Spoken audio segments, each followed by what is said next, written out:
So I was just thinking, Joseph Smith talked about how when God raises up a true prophet, that Satan will raise up a false prophet who will seem so very close to the truth that he will deceive almost the very elect. And over the years, I've seen many of these false prophets and these Judas goats walking around, gathering large groups of people with a lot of truth mixed with the precepts of men and leading people astray on key points of doctrine.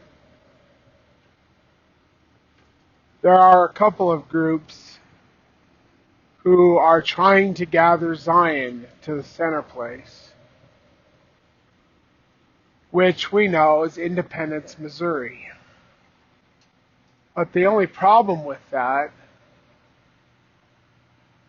is the saints were cast out of Independence. They went to Nauvoo. They had a second chance to build a temple whereby the Father, the Most High, could come dwell therein. And they were cast out of there because they didn't do what was required. And they went into the wilderness, which Isaiah saw. And Isaiah saw that a small remnant, or small group of people, would be led by the Davidic servant in the highways of the top of the mountains and in the desert places. Isaiah didn't see many remnants. He didn't see many Davidic servants.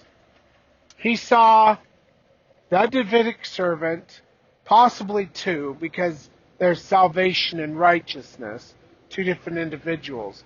But he saw them in the highways of the top of the mountains and in the desert places. You've got a bunch of groups that are just trying to get people to run back to independence.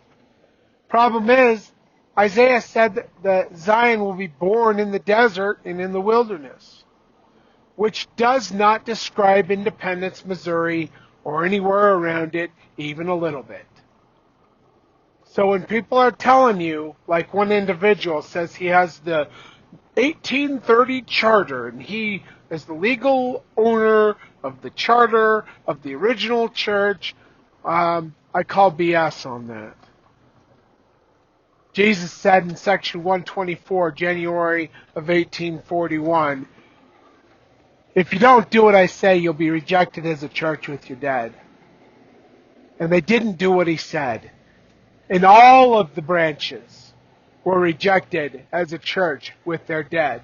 And none of them can set it back in order, except for he has the sealing power conveyed or conferred on him by the laying on of hands of the Father himself, the fullness of the priesthood.